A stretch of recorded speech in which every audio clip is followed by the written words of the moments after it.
আল্লাহ তাআলা এই রমজান মাসটা মানুষকে দিয়েছেন এই জন্য যেন সে অতীতের পাপগুলো থেকে ফিরে এসে গুনাহযুক্ত জীবন থেকে ফিরে এসে গুনাহমুক্ত একটা জীবনে প্রবেশ করতে পারে। রমজান মাসটা এটা কোনো আনন্দ উৎসবের মাস না, বরং রোজা রাখার মাধ্যমে রূহকে, নিজের আত্মাকে কলস মুক্ত, কলঙ্ক মুক্ত করার মাস। রমজান মাসটা সেদিকে মানুষকে ইঙ্গিত করে, যে ব্যক্তি চায় তার রূহ গুনাহযুক্ত আত্মাটাকে পবিত্র করবে, তাহলে রমজান মাসে সম্ভব। কারণ রমাদান যে শব্দটা, এই শব্দটা আরবি, এর শব্দমূল হলো রমদুন। তিনটা শব্দে, তিনটা অক্ষরে একটা শব্দ হয়েছে, র মিম দদ। র মিম দদ, এই তিনটা অক্ষর মিলে একটা শব্দ হয়, আর কয়েকটা শব্দ মিলে একটা রমদান একটা শব্দ। র মিম দদ আলিফ নুন, পাঁচটা অক্ষর। র মিম দদ আলিফ নুন, কয়টা অক্ষর? পাঁচটা। শব্দ রয়েছে রমদান, রমাদান একটা মাসের নাম। এই রমাদান শব্দটাও এসেছে অন্য একটা শব্দ থেকে, ওইখানে আবার তিনটা অক্ষর, সেটা হলো র মিম দদ। র মিম দদ, তখন এই শব্দটা হবে রমদুন। রমদুন, রমদুন শব্দ থেকে রমাদান শব্দ এসেছে। তো রমদুন শব্দের অর্থই হলো পুড়িয়ে ফেলা, জ্বালিয়ে দেওয়া, জ্বলসে দেয়া, দহন করা। এই রমদুন শব্দের অর্থ কয়েকটা হয়ে গেছে। একটা হলো কি? পোড়ায়া দেওয়া, জ্বালায়া দেওয়া, জ্বলসে দেওয়া, দহন করা। সবগুলোর উদ্দেশ্য এক, সবকিছু জ্বালিয়ে পুড়ে। রমজান শব্দের অর্থে হলো জ্বালিয়ে পুড়ে ছারখার করে দেয়া, জ্বলসে দেয়া। মানে কি জ্বালাইবো? বাড়িঘর, মানুষের বিল্ডিং জ্বালায় দিব, দোকানপাট জ্বালায় দিব, পুরায় শেষ করে দিব, কিন্তু অর্থ তো জ্বালায় দেওয়া, পুরায় দেওয়া। জ্বালানি জ্বালানি বেশ কম আছে না নাই? আছে।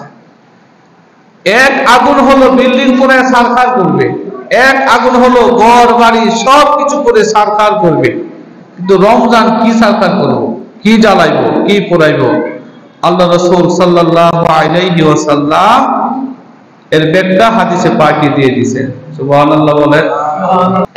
আল্লাহর নবীর সাহাবী হযরত আনাস রাদিয়াল্লাহু তাআলা আনহু থেকে বর্ণিত, তিনি বলেন রাসূলুল্লাহ বলেছেন, ওয়া ইন্নামা সুম্মিয়া রমাদান লিআন্নাহু ইয়ারবিদুজ যুনুব।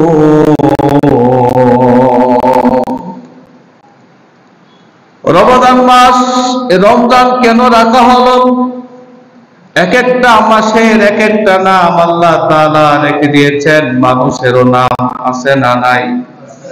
কিন্তু আল্লাহ তাআলা যে বস্তুটার নাম রেখেছেন, এক একটা বস্তুর নাম রাখার পিছনে আল্লাহ তাআলার অনেক হিকমত রয়েছে। নামের সাথে ওই বস্তুর অর্থ সেটাও কাজ করে, আমলও কাজ করে। নাম যেমন কাজও তেমন হবে। আর আমরা তো আমাদের নাম রাখি, নামের সাথে কামের কি নাই? মিল নাই। নামের সাথে কি নাই? কামের কোনো মিল নাই। এক বেটার নাম হলো ঈমান আলী। কি আলী? ঈমান আলী। নামটা ভালো না খারাপ? ভালো নাম, কিন্তু ঈমানের লেশ তার মধ্যে নাই। ঈমানের যে দাবি, যে ঈমান আনছে, এখন আল্লাহর হুকুম মানতে হইব, এদিকে তার কোনো খবরই নাই। নাম রাখছে কি? ঈমান আলী। তো মানুষের নামের সাথে কামের কোনো মিল পাওয়া যায় না, কিন্তু আল্লাহ এবং তার রাসূল যার নাম রাখবে ওই নামের সাথে তার কামেরও মিল থাকবে। আল্লাহ রাসূল যদি কারো নাম রাখে ওই নামের সাথে কি থাকবে? কামে। ছোট্ট বালক নবীজির কাজকর্ম দেখা, আমল আখলাক দেখা, চাচার কাছে লালিত পালিত হওয়া সত্ত্বেও সে কি হয়ে গেছিল? মুসলমান হয়েছিল। সে যখন কাফির ছিল নাম ছিল আব্দুল উজ্জা। নামটা কি ছিল? আব্দুল উজ্জা। উজ্জা হইল কাফিরদের বড় একজন দেবতার নাম, যার ইবাদত করে কাফিররা, মুশরিকেরা পূজা করে, উজ্জা। এই বালক যেহেতু উজ্জার ইবাদত করত, তো সে উজ্জার বান্দা হয়ে গেছে। এই জন্য তার নাম রাখছিল, তার বাবা সবাই আত্মীয় স্বজন মিলেমিশা নাম রাখছিল আব্দুল উজ্জা, মানে উজ্জার গোলাম। কার গোলাম? উজ্জার গোলাম। তো উজ্জা একটা মূর্তি, মূর্তির গোলাম হলো মানুষ। তো কাফেরদের বেলায় তো ঠিক আছে, কাফেরদের প্রভুর নামের সাথে মিল রেখা নাম রাখছে। কিন্তু যুবক যখন মুসলমান হয়ে গেল, অনেক কষ্ট অতিক্রম করে, অনেক চেষ্টা মুজাহাদা করে মক্কা থেকে মদিনায় হিজরত করে আল্লাহ রাসূলের কাছে যখন গেলেন আর বললেন, ওগো পয়গম্বর, আমি আমার মা বাবার ধর্ম পরিত্যাগ করে মুসলমান হয়ে গেছি। আল্লাহ রাসূল তখন জিজ্ঞাসা করলেন, তোমার নাম কি? লোকটা বলছিল, আমার নাম হলো আব্দুল উজ্জা। আর উজ্জা হলো একটা দেবতার নাম, অর্থ দ্বারাই দেবতা। উজ্জা নামক দেবতার গোলাম। আল্লাহ রাসূল সাল্লাল্লাহু আলাইহি ওয়াসাল্লাম তখন এই যুবককে বলল, তুমি আগে মূর্তির পূজা করতে, উজ্জা নামক দেবতার পূজা করতে, বিদায় তুমি ছিলে উজ্জার গোলাম, কিন্তু এখন তুমি আল্লাহর গোলাম হয়ে গেছো, আল্লাহর ইবাদত করবে। এখন আর তুমি উজ্জার গোলাম হবে না, তুমি হবে আল্লাহর গোলাম। ঠিক কিনা? আল্লাহ রাসূল সাথে সাথে তার নাম পরিবর্তন করে রেখে দিলেন। তুমি এখন থেকে আব্দুল উজ্জা থেকে আব্দুল্লাহ। সুবহানাল্লাহ। মানে তুমি কার বান্দা? আল্লাহর বান্দা। তুমি ইবাদত করবে কার? আল্লাহ।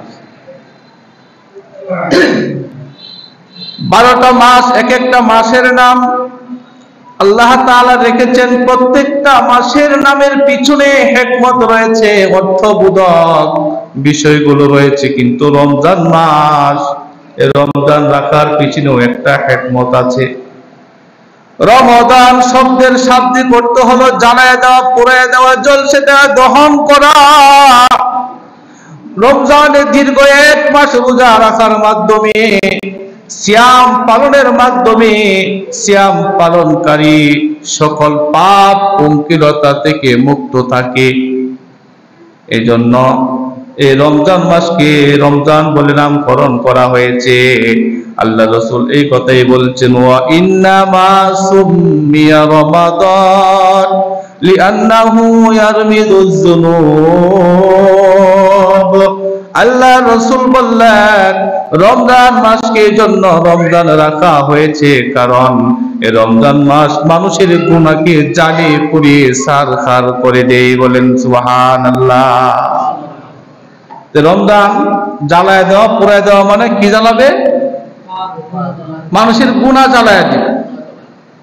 মানুষের গুনাহ জ্বালায় পুড়ায় ছারখার করে মানুষ থেকে গুনাহকে দূর করে এই মানুষটাকে পবিত্র মানুষে একজন খাঁটি ইমানদার রূপে রমজান মাস মানুষকে প্রতিষ্ঠিত করে ফেলে। এই জন্য রমজানকে রমজান হিসেবে নামকরণ করা হয়েছে। বুঝতে পারছেন কথা? এখন এই রমজান মাসটা আসলে মানুষের কাজ কি? কেন দিলেন রমজানটাকে? একটা উদ্দেশ্য তো জানলাম, রমজান মাস আসে মানুষের গুনাহকে জ্বালায় পোড়ায় কি করে দেওয়া, ছারখার করে দেওয়ার জন্য। কার গুনাহকে জ্বালাবে? সব মানুষের গুনাহ জ্বালাইবো নাকি যে গুনাহ জ্বালাইবার কাজ করবো তার গুনাহ জ্বালাইবো? কতক্ষণ? সবার তো জ্বালাইবো না। তো রমজানের মধ্যে আল্লাহ তাআলা এমন কিছু কাজ দিয়েছেন যে কাজগুলো বান্দা করলে অটোমেটিক আল্লাহ তাআলা তার ভিতরের গুনাহ, তার অন্তরের গুনাহগুলোকে জ্বালিয়ে পুড়িয়ে ছারখার করে দিবেন। রাসূলুল্লাহ সাল্লাল্লাহু আলাইহি ওয়াসাল্লামের কাছে আল্লাহ তাআলা ওহী পাঠালেন। আল্লাহ তাআলা ওহী পাঠিয়ে জানিয়ে দিলেন, বন্ধু আমার, আপনার উম্মতের জন্য তার গুনাহ মুক্ত জীবন যেন পেতে পারে আমি কিছু ঔষধ দিয়ে দিলাম। কারণ যারা রোগী তারা যখন ডাক্তারের কাছে যায়, ডাক্তারের কাছে গেলে রোগী তার সমস্যার কথা ডাক্তারকে বলে কিনা, তারপরে ডাক্তার একটা কলম লয়া প্রেসক্রিপশন লেখে না, অনেকগুলো প্রেসক্রিপশন দেয়া দেয়। এগুলা অনেক সময় প্রেসক্রিপশন অনুযায়ী খাইতে খাইতে ভাত খাওয়ার সময় চায় না, এই প্রেসক্রিপশন খাইলে পেট ভরে লাগে, এতগুলো ওষুধ দেয়া দেয়, দেখে দেয় না? হ্যাঁ, আল্লাহ তাআলাও তার বান্দাকে কিছু প্রেসক্রিপশন দিয়েছেন। প্রেসক্রিপশন অনুযায়ী যদি বান্দা চলতে পারে তাহলে তার গুনাহ জ্বলে পড়ে সারকার হয়ে যায়। মানুষ পেটের ব্যথা নিয়ে ডাক্তারের কাছে যায়, বুকের ব্যথা নিয়ে ডাক্তারের কাছে যায়, মাথার ব্যথা নিয়ে ডাক্তারের কাছে যায় কি যায় না? তখন ডাক্তার জিজ্ঞাসা করে কি সমস্যা, বলে মাথায় ব্যথা করে, পেটে ব্যথা করে, হাত ব্যথা, পা ব্যথা। এই কথা যখন বলে তখন ডাক্তার রোগীর ধরন অনুযায়ী এক একটা ঔষধ লেখা দেয়, এক একটা ঔষধ লিখে দেয়। মাথা ব্যথার ট্যাবলেট দেয়, যে ট্যাবলেটটা সেবন করো মাথা ব্যথা ভালো হয়ে যাবে, এই ট্যাবলেটটা সেবন করো পেট ব্যথা ভালো হয়ে যাবে, বাত ব্যথা ভালো হয়ে যাবে। দেখি দেই না? দেই। আল্লাহ তাআলা ও প্রিয় নবীকে প্রেসক্রিপশন দিয়েছেন। পৃথিবীর মানুষের অন্তরের গুনাহগুলোকে জ্বালিয়ে পুড়ে ছারখার করে দেওয়ার জন্য রমজান মাসে কিছু প্রেসক্রিপশন দিয়েছেন, বলে দিয়েছেন, হাবিব আমার, আপনার উম্মতকে এই প্রেসক্রিপশন গুলো আপনি দেন, এগুলো যদি আপনার উম্মত সেবন করে তাহলে তার গুনাহগুলো ঝরে পড়ে ছারখার হয়ে যাবে। সুবহানাল্লাহ। সে প্রেসক্রিপশন কি আল্লাহ তাআলা জানায় দিলেন, ইয়া আইয়ুহাল্লাযীনা আমানু কুতিবা আলাইকুমুস সিয়াম কামা কুতিবা আলাল্লাযীনা মিন ক্বাবলিকুম লাআল্লাকুম তাত্তাকুন। আল্লাহ তাআলা বলছেন, ও প্রিয় হাবিব আমার, আপনার উম্মতকে আমার পক্ষ থেকে কিছু পথ্য দিলাম, কিছু প্রেসক্রিপশন দিলাম। সে প্রেসক্রিপশন কি সব মানুষের জন্য? এই প্রেসক্রিপশন নয়। এক নাম্বার ওই মানুষের জন্য আমার এই ঔষধ যারা ঈমান এনেছে।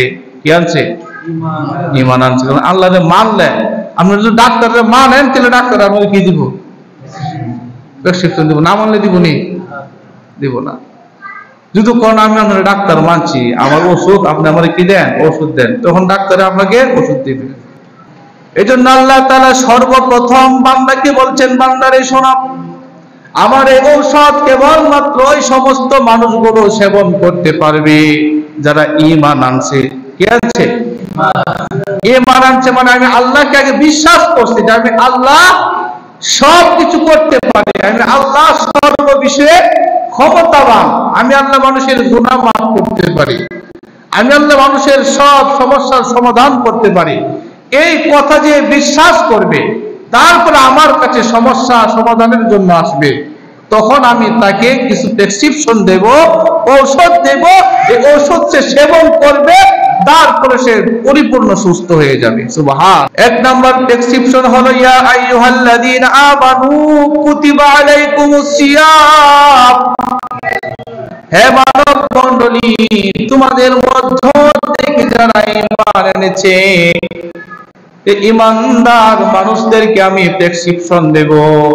রমজান মাস যেহেতু, রমজান মাসে বিশেষ কিছু ঔষধ আমি তোমাদেরকে দেব। রমজান উপলক্ষে কিছু বিশেষ ঔষধ দেব। এক একটা মাসে আল্লাহ এক এক ধরনের কি দেয়?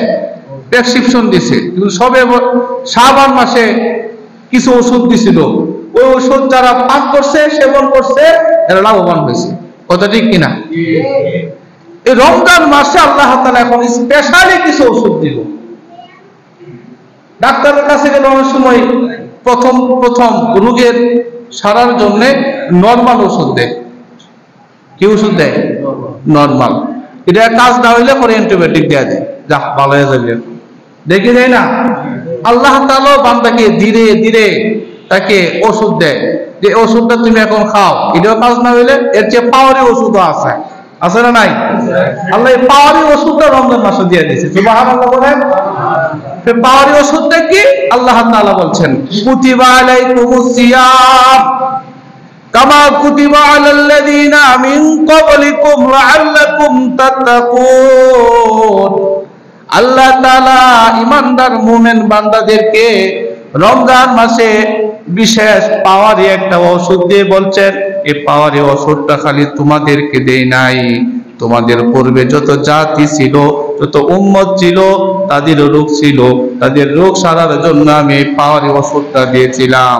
তারা এই ওষুধ যারা সেবন করেছে তারা পবিত্র হয়ে গেছে, সম্পূর্ণরূপে সুস্থ হয়ে গেছে। তোমরাও যদি এই ঔষধ সেবন করতে পারো তাহলে তোমরাও পরিপূর্ণ সুস্থ হয়ে যাবে। বলেন সুবহানাল্লাহ। সে পাওয়ারি ওষুধটা কি? ওষুধটা হলো কুতিবা আলাইকুমুস সিয়াম। রমজান মাসে এক নাম্বার পাওয়ারি ওষুধ হলো রমজান মাসে সিয়াম পালন করা। কি করা? সিয়াম পালন করা। সিয়াম মানে আমরা যেটা বুঝি রোজা। সিয়াম মানে কি? রোজা। আর কোরআনের ভাষা কি? সিয়াম। বলেন, কোরআনের ভাষা সিয়াম। আর আমাদের কাছে পরিচিত শব্দ কোনটা? রোজা। রোজা শব্দটা হলো ফার্সি। রোজা শব্দটা ফার্সি শব্দ। এটা বাংলা অর্থ কি? রোজা ফার্সি শব্দ, সিয়াম আরবি শব্দ, কোরআনের ভাষা হাদিসের ভাষা। আর রোজা হলো ফার্সি ভাষা। এই উভয়টার অর্থ হলো উপবাস থাকা। কি থাকা? উপবাস থাকা, না খায়া থাকা। কোন সময়? একটা নির্দিষ্ট সময় আছে, এই নির্দিষ্ট সময়ের মধ্যে উপবাস থাকা এবং লক্ষ্য স্থির রেখে নিয়ত সহকারে একটা নির্দিষ্ট নিয়মে, নির্দিষ্ট নিয়তে, বলেন নির্দিষ্ট নিয়মে, বলেন। খালি না খায়া থাকলে কিন্তু রোজা হইব না, নিয়ম আছে না নাই? রোজাটা কিভাবে রাখতে হবে? বলেন নির্দিষ্ট নিয়মে, নির্দিষ্ট নিয়তে, আল্লাহকে সন্তুষ্ট করার জন্য সুবহে সাদেক থেকে সূর্যাস্ত পর্যন্ত উপবাস থাকা, শারীরিক চাহিদা থেকে মুক্ত থাকা। এই নির্দিষ্ট সময়ের মধ্যে যদি এই নিয়ম অনুযায়ী নিজেকে উপবাস রাখতে পারে, আল্লাহ তাআলার নিয়ম অনুযায়ী যদি ব্যক্তিটা চলতে পারে, তাহলে আল্লাহ তাআলা বলছেন লাআল্লাকুম তাত্তাকুন, তুমি পরিপূর্ণ সুস্থ হয়ে যাবে। আর জোরে বল সুবহানাল্লাহ। ডায়াবেটিসের রোগী যারা, এদেরকে স্পেশাল কিছু ট্রেনিং দেয়, কিছু নিয়ম দেয়া দেয়, দেখি দেয় না? এই নিয়ম না মানলে ডাক্তারে এরে ধমকায়, এই নিয়ম আসেন আর যান, কিন্তু নিয়ম মানেন না, রোগ ভালো হইব না। পরে তো স্যার ভুলে গেছে, আপনি আবার আমরা ওষুধটা দেন, কেমনি কি করতে হইব? রাত 3টা থেকে তো রাত তুইব, দূর তুইব, 1 ঘন্টা দূর বা আবার 1 ঘন্টা দূরে তো দেখতে পারো, এখানে তুই আবার আসবা। তখন যে লোকটাকে নামাজ পড়ার জন্য উঠতো না, তখন দেখবেন যে ফজর আজানের আগে সে একটু দূর আছে না? না এরকম? অথচ ইচ্ছা করলে কিন্তু নামাজটা পড়তে পারে, নামাজটা পড়তো না। ডাক্তারে কয়ে গেছে, ডাক্তারের কথা মানার জন্য সে দৌড়াদৌড়ির মধ্যে আছে। অথচ আল্লাহ তাআলা বান্দাকে ফজরের নামাজটা এমন সময় দিছে, যে সময়ে বান্দা যদি নামাজ পড়ে ঘর থেকে বের হয়, ভোরের নির্মল হাওয়া বান্দার শরীরে লাগলে আল্লাহ তাআলা এই বাতাসের মধ্যে এক ধরনের মেডিসিন দিয়ে দিছে, এই বাতাস মানুষকে রোগ মুক্ত করে রাখে। সুবহানাল্লাহ। তো মানুষ তো বড় অকৃতজ্ঞ, ফ্রিতে যেটা পায় সেটার মূল্যায়ন করে না। ফ্রি যে জিনিসটা পায় ওই জিনিসের কি নাই? মূল্যায়ন নাই। তো মাগনা গরু বলে দাঁত নাই, মাগনা গরুর কি নাই? দাঁত নাই। তো আল্লাহ তাআলা মানুষকে পরিপূর্ণভাবে সুস্থ রাখার জন্য যে নিয়মটা বলে দিচ্ছেন, নিয়মটা কি? যে রমজান মাসে স্পেশালি কিছু নিয়ম, কিছু ঔষধ আল্লাহ দিচ্ছেন। কাকে দিচ্ছেন? যারা ইমানদার তাদেরকে দিচ্ছেন। যারা ইমানদার তাদেরকে কি এই ঔষধটা দিচ্ছেন? এক নম্বর ঔষধ হলো রমজান মাসে সিয়াম পালন করবে। কি পালন করবে? সিয়াম। আর আমাদের কাছে পরিচিত শব্দ কি? রোজা। আর এটার বাংলা অর্থ কি? উপবাস থাকা। শুধু অনর্থক উপবাস থাকলে হবে না, এর মধ্যে নির্দিষ্ট নিয়ম আছে। নিয়ম মতো উপবাস থাকতে হবে, নিয়ম মতো উপবাস থাকতে হবে।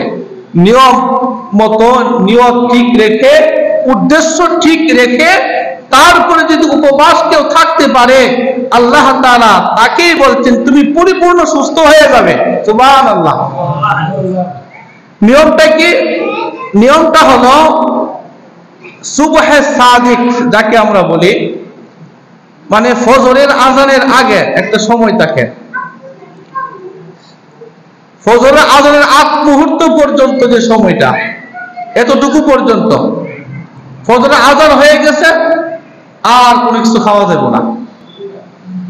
ফজরের আজান থেকে নিয়ে একবারে মাগরিবের আজান পর্যন্ত, মানে সূর্যাস্ত পর্যন্ত, এই সময়ের মধ্যে না খায়া থাকতে হবে। কথা বুঝছেন? এই সময়ের মধ্যে কি না খায়া থাকতে হবে। কেন? আল্লাহকে সন্তুষ্ট করার জন্যে, আল্লাহর হুকুম পালন করার জন্যে নির্দিষ্ট নিয়তে। নিয়তটা কি? যে আমার নিজের গুনাহকে মুক্ত করার জন্যে, আল্লাহর হুকুম পালন করার জন্যে, আল্লাহর সন্তুষ্টি অর্জনের জন্যে কোনো কিছু পানাহার করা থেকে বিরত থাকা। খেতেও পারবে না, পানও করতে পারবে না, নিজের জৈবিক চাহিদাও পূরণ করতে পারবে না। এই সময়ের মধ্যে মানুষ সম্পূর্ণরূপে সবকিছু গ্রহণ করা থেকে বিরত থাকবে। কোনো কিছু খেতেও পারবে না, পানও করতে পারবে না, নিজের জৈবিক চাহিদাও পূরণ করতে পারবে না। শুধুমাত্র কার সন্তুষ্টির জন্য? আল্লাহর সন্তুষ্টির জন্য। কোন ব্যক্তি যদি এই নিয়ম মেনে মাহে রমজানের এই রোজাগুলো এক মাস সিয়াম পালন করতে পারে, আল্লাহ তাআলা বলেন তোমার এক মাস সিয়াম পালন হয়ে গেছে, এখন তোমার পুরস্কারের পালা, আমি পুরস্কার দিলাম। তুমি পরিপূর্ণ ঈমানের দিক থেকে পরিপূর্ণ সুস্থ হয়ে গেছো, তোমার ঈমান পরিপূর্ণ সুস্থ, তোমার শারীরিক ভাবেও পরিপূর্ণ সুস্থ, আমি আল্লাহ তোমাকে একটা গুনাহমুক্ত জীবন দিয়ে দিলাম। সুবহানাল্লাহ। এখন এই যে গুনাহমুক্ত জীবন আল্লাহ এক মাস সিয়াম সাধনার কারণে দিয়ে দিছে, এই জীবনটাকে ঠিক রাখা কি বান্দার দায়িত্ব না? হসপিটাল থেকে যখন আপনি সুস্থ হয়ে বাড়িতে আসেন, আসার পরে ডাক্তার কি বলে? সতর্কভাবে চলবেন, খুব সাবধানতার সহিত চলবেন, এটা খাবেন না, ওইটা খাবেন না, এই কাজ করবেন না, ওই কাজ করবেন না, বা এইভাবে চলবেন, এই নিয়ম দেয় না? যদি ডাক্তারের নিয়মটা মানেন তারও কিছুদিন সুস্থ থাকবেন। ডাক্তারের নিয়ম না মানলে যেই দিন আপনি হসপিটাল থেকে বের হয়েছেন, এমনও হইতে পারে পরের দিন আবার হসপিটাল যাওয়া লাগতে পারে। সব কিছু একটা নিয়মের ভিতরে করতে হয়। রমজান মাসটা এমনই একটা মাস, এই মাসে আল্লাহ তাআলা বান্দার ঈমানকে নবায়ন করে। বান্দার ঈমানকে কি করে? নবায়ন করে। বান্দার ঈমানের মধ্যে যদি ভঙ্গুর অবস্থা হয়, এই ঈমানটাকে আল্লাহ তাআলা পরিপূর্ণ করে দেন যদি বান্দা আল্লাহর হুকুমগুলো মানে, সিয়াম যেন বান্দা পালন করে। এর সাথে সাথে আরো কিছু সাইড ঔষধ আল্লাহ তাআলা দিয়ে দিয়েছেন। এক নাম্বার ঔষধ হলো বান্দাকে রমজান মাসের 30টা রোজা বা 29টা রোজা, এক মাস বান্দাকে আল্লাহ তাআলার অ্যান্টিবায়োটিক যে ওষুধটা আছে, এটা হলো রমজান মাসের রোজা। রমজান মাসের কি? রোজা। পাশাপাশি দেখবেন অনেকগুলো ওষুধ দেয়, এর মধ্যে কিছু কম পাওয়ারই, কিছু কথা হয় না বেশি পাওয়ারই, ঠিক না? অনেক সময় গ্যাস্ট্রিকের ওষুধ খাইলে বা ব্যথার ওষুধ খাইলে, ব্যথার ওষুধ খাওয়ার আগে একটা গ্যাস্ট্রিকের ওষুধ কিন্তু খাওয়ানো লাগে না? বললা যে ব্যথার ওষুধটা খাওয়ার আগে গ্যাস্ট্রিকের ওষুধটা খাওয়া নিবা। তার মানে একটার সাথে আরেকটার কি আছে? কানেকশন আছে। একটার সাথে আরেকটা সম্পর্ক আছে, একটা খাইবো আরেকটা খাইলো না তো হইব না। আল্লাহ তাআলা রমজান মাসের 1 নাম্বার আমল দিচ্ছেন যে 1 নাম্বার আমল নারী পুরুষ বালেগ বালেগা সবার উপরে 1 নাম্বার আমল হলো রমজানের 1 মাস সিয়াম পালন করবে। এটা লাগবেই, এটা কি লাগবেই। এর পাশাপাশি আরো কিছু আমল দেয়া দিচ্ছেন। সে আমলটা কি? আল্লাহ রাসূল বলছেন রমজান মাসে অধিক পরিমাণে 4টা কাজ করবে। কয়টা কাজ বলেন? কয়টা কাজ? 4টা। এটা নরমাল বিষয়, এটার জন্য নির্দিষ্ট জায়গার দরকার নাই, নির্দিষ্ট আসনও দরকার নাই, সর্বহালতে আপনি এই কাজগুলো করতে পারবেন। এই 4টা কাজ স্পেশাল আমল হলো রমজান মাসে রোজা রাখা, আর পাশাপাশি আরো কিছু অপশনাল আমল আল্লাহ তাআলা দিয়ে দিয়েছেন, আল্লাহ রাসূল দিয়েছেন। সেটি হলো রমজান মাসে বান্দা দিনের বেলা রোজা রাখবে, রাতের বেলা তারাবির নামাজ আদায় করবে। সুবহানাল্লাহ বলেন। নবীজি বলছেন মান কামা রমাদানা, যে ব্যক্তি রমজান মাসে রাতের বেলা দাঁড়াইবে মানে তারাবির নামাজ যে ব্যক্তি পড়বে, আল্লাহ তাআলা তার গুনাহগুলোকে মাফ করে দিবেন। সুবহানাল্লাহ। এই রমজান মাসের দিনে রোজা রাখবে, রাতে কি পড়বে? তারাবির নামাজ পড়বে। আমরা রোজাও রাখি না, তারাবির নামাজও পড়ি না, আর একটু হুজুর দোয়া করেন, কি দোয়া করেন? দোয়া তো বলো না, কই কি কই না? দূর যা আছে সব হুজুরের, দূর যা আছে সব হুজুরের। আকাম কুকাম করবো হেরা, মানে হেরা গুনাহ মাফ করে বললে হুজুরে লাগাই দিব, দোয়া করেন আমার লাগে আমি যেন বালা তাই। অথচ আল্লাহ তাআলা তার বালা তার ওষুধ দিয়ে দিছে, তার ওষুধ সে না খায়, যদি আমারে খাওয়া এই রূপ ভালো হইব? হ্যাঁ, আপনি হাজার হাজার টাকার ওষুধ কিনে আনছেন আপনার নিজের অসুস্থ শরীরকে সুস্থ করার জন্য। এই ওষুধগুলো যখন হুজুর লেখা দিয়া দিয়া দেন, এটা হুজুরে খাইলে হুজুর অত অসুস্থ হইব, আপনি তো সুস্থ হইবেন না। কথা ঠিক কিনা? হ্যাঁ, যার অসুখ তাকেই ওষুধ সেবন করতে হবে, যে অসুস্থ তাকেই ওষুধ কি করতে হবে? সেবন করতে হবে। তো রমজানের 1 নাম্বার আমল রমজানের দিনের বেলা কি রাখা? রোজা রাখা, আর রাতের বেলা তারাবি পড়া। আরেকটা আমল অধিক পরিমাণে কালিমা পড়া, অধিক পরিমাণে কালিমা পড়া। কালিমাটা তো সবাই জানি, আমরা জানি না? লা ইলাহা ইল্লাল্লাহ মুহাম্মাদুর রাসূল। আচ্ছা, এটা পড়ার জন্য কি আলাদা সময় দরকার আছে? উযু টুজু কইরা মসজিদে যাবে তারপরে পড়বো এরকম কোনো কিছু না, সব সময় পড়া যায়। হাঁটতেছেন লা ইলাহা ইল্লাল্লাহ, লা ইলাহা ইল্লাল্লাহ। শুয়ে দিয়েছেন, ঘুমাইতেছে না, লা ইলাহা ইল্লাল্লাহ পড়তে থাকেন, অটোমেটিক ঘুম দিয়ে দিবেন কে? আল্লাহ। আপনি কোথাও যাইতেছেন, গাড়িতে বৈশা রইছেন, গাড়িতে বৈশা বৈশা অযথা গল্প না কইরা, বাজে চিন্তা ভাবনা না কইরা, কারে ঠগাইবেন, কারে বিপদ ফেলাইবেন, কারে কোন ষড়যন্ত্র দিয়া কোন জালে আটকাইবেন, এমন চিন্তা না করে যদি বলে লা ইলাহা ইল্লাল্লাহ, তো সওয়াব আছে না নাই? তা আমরা ওই সময়গুলো রাখি মানুষের ঠকানোর জন্য, শুধু বাজে চিন্তার জন্য সময় ব্যয় করি, ভালো কাজের জন্য সময় ব্যয় করি না। কথা ঠিক না? ঠিক। তো নবীজি বলছেন রমজান মাসে 4টা কাজ অধিক পরিমাণে করব। 1 নাম্বার হলো অধিক পরিমাণে কালিমা পাঠ করবে। কি পাঠ করবে? কালিমা পাঠ। কালিমা কি? লা ইলাহা ইল্লাল্লাহ। 2 নাম্বার ইস্তেগফার করা। কি পড়া? ইস্তেগফার করা। আস্তাগফিরুল্লাহ বলেন, আস্তাগফিরুল্লাহ।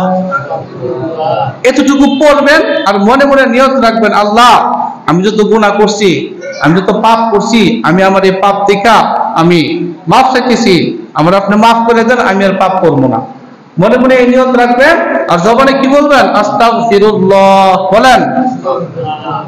এটার জন্য আলাদা সময় দরকার আছে নি নাকি সহজ? আচ্ছা, 2টা গেল না আমল। 3 নাম্বার আমল আল্লাহ রাসূল বলছেন রমজান মাসে অধিক পরিমাণে আল্লাহ তাআলার কাছে জান্নাত কামনা করবা। কি কামনা করবে? জান্নাত কামনা করবা। আর সবাই তো জান্নাত চাই, চাই কি চাই না? চাই। 4 নাম্বার আমল অধিক পরিমাণে জাহান্নাম থেকে মুক্তি চাওয়া, জাহান্নাম থেকে মুক্তি চাওয়া। তো জান্নাত কামনা করা, জাহান্নাম থেকে মুক্তি চাওয়া, এটা কিভাবে করবে?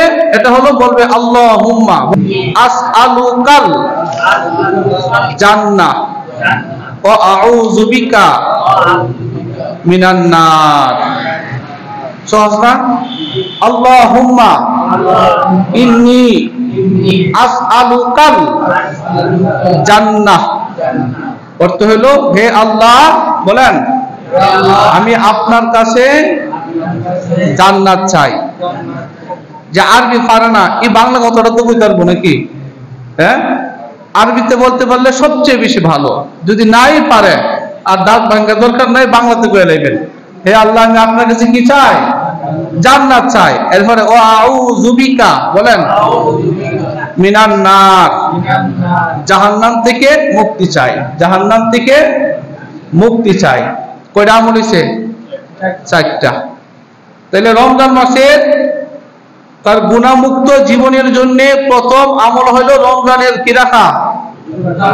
রোজা রাখা। এটা হলো গ্যাস্ট্রিকের ট্যাবলেটের মতো। তো এই রমজান মাসে রোজা রাখা, পাশাপাশি দিনে রোজা রাখবে আর রাতে কি করবে? তারাবি পড়বে। এর বাইরে আরো 4টা আমল হইল যে অধিক পরিমাণ কালিমা পড়বে, লা ইলাহা ইল্লাল্লাহ, অধিক পরিমাণ ইস্তেগফার করবে, আস্তাগফিরুল্লাহ।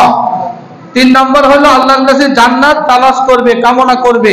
4 নাম্বার জাহান্নাম থেকে মুক্তি চাইবে, এই আমলগুলো করবে। তারপরে আসেন, রমজান মাস যেহেতু রোজা রাখা নির্দিষ্ট একটা ইবাদত, ফরজ ইবাদত। রোজা রাখা কি?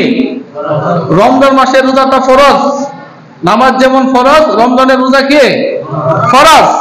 এই রোজাটা রাখা নারী পুরুষ বালেগ বালেগা, যে ছেলেটা বালক হয়েছে তার উপরে ফরজ, যে মেয়েটা বালেগা হয়েছে তার উপরেও ফরজ। মেহেরবানি করে যাদের করে এরকম সন্তান আছে তাদেরকে অবশ্যই রোজাগুলো রাখাইবেন। বেশি মায়া দেখায়া নিজের জাহান্নামে যাওয়ার কারণ হবেন না, এদেরকে রাখাইবেন। আপনার সন্তান জীবন আপনার জন্য একটা আল্লাহ তাআলার নিয়ামত। আবার এই সন্তানকে বেশি মায়া দেখাইতে গেলেও জাহান্নামে যাওয়ার কারণ হইবেন। আপনিও যাইবেন, সন্তানও যাইব, কিন্তু সন্তান কোনো কোনো সময় জাহান্নাম থেকে মুক্ত হয়ে যাবে। কেন? সে আপনার দোষ দিব যে আমার মা বাবা আমারে কয় নাই ভালো বিরা, আপনার উপরে ভোট দিয়ে আপনার দোষ ফালাইয়া সে মুক্ত হইব, কিন্তু আপনি জাহান্নামে যাইবেন। তো রমজান মাসের রোজা রাখবো কখন থেকে? সুবহে সাদেক, ফজরের আজান। রমজান মাসে তো যখন ওয়াক্ত হয়, ওয়াক্ত হওয়ার সাথে সাথে আজান হয়ে যায়। ওয়াক্ত হওয়ার সাথে সাথে কি হয়ে যায়? এখন তো ওয়াক্ত হওয়ার 15 মিনিট 20 মিনিট পরে আজান দেয়। তো রমজান মাসে যদি মনে করেন রাতে 5টা বাজে ওয়াক্ত হয়েছে, এখন আজান দিতেছে 5:30টায়, এমন হয় না? তো রমজান মাসে 5টা বাজে ওয়াক্ত হয়েছে, 5টা বাজে আজান দিয়ে দিব। 1 মিনিট এদিক সেদিক হয় নাই। তো আজান থেকে নিয়ে একেবারে সূর্যাস্ত পর্যন্ত মাগরিবের ওয়াক্ত হয়েছে, সাথে সাথে আবার আজান দিয়ে দিব, তার মানে ওই সময় ইফতার। এতটুকু সময়ের মধ্যে সতর্কতার সহিত কি করতে হবে? আল্লাহকে সন্তুষ্ট করার জন্য সওয়াবের আশায় উপবাস থাকতে হবে। এটা হবে রোজা। আর শেষ রাতে সিহরি খাওয়া। কি খাওয়া? সিহরিটা খাবে শেষ রাতে। শেষ রাতে সিহরি খাওয়া এটাও একটা ইবাদত। সিহরি খাওয়াটাও এটা কি একটা ইবাদত। এখন যে আমরা খাই 3 বেলা, কত মজাদার খাবার খাই, এটা কিন্তু ইবাদত না। এটা আমরা নিজের বাঁচার জন্য খাইতেছি, নিজের শান্তির জন্য, সুখের জন্য, ভালো লাগার জন্য খাইতেছি, খিদা মিটানোর জন্য খাইতেছি। কিন্তু রমজান মাসে সিহরি খাইবেন, একটা খেজুর খাইবেন, এই খাওয়াটাও একটা ইবাদত। সুবহানাল্লাহ বলেন। এই সিহরিটা অবশ্যই খাইবেন। অনেকে রাত 12টা বাজে খায় শুয়ে থাকে না, সিহরিটা শেষ রাত্রে খাওয়া। শেষ রাত্রে খাওয়া এটা হলো উত্তম এবং সুন্নাহ। ওই টাইমে সিহরি খাওয়া সম্ভব হলে সিহরির টাইমে একটু আগে ঘুম থেকে উঠা উযু কইরা তাহাজ্জুদের নামাজ পড়া, এটা একটা সুযোগ। তাহাজ্জুদের নামাজ পড়া নাকি একটা এই সময়টাই সুযোগ। কোনো সময় তো ফরজই পড়ে না, ফজরতই উঠে না। কিন্তু এখন তো রমজানের রোজা রাখার জন্য উঠতে হয়। মেহেরবানি করে আমলটা যদি করতে পারি তাহলে আমার আপনার ঈমান এবং আমল আল্লাহ তাআলার কাছে অধিক পরিমাণ গ্রহণযোগ্য হবে। সুবহানাল্লাহ। এই কাজটা করব। আরেকটা হলো ইফতার।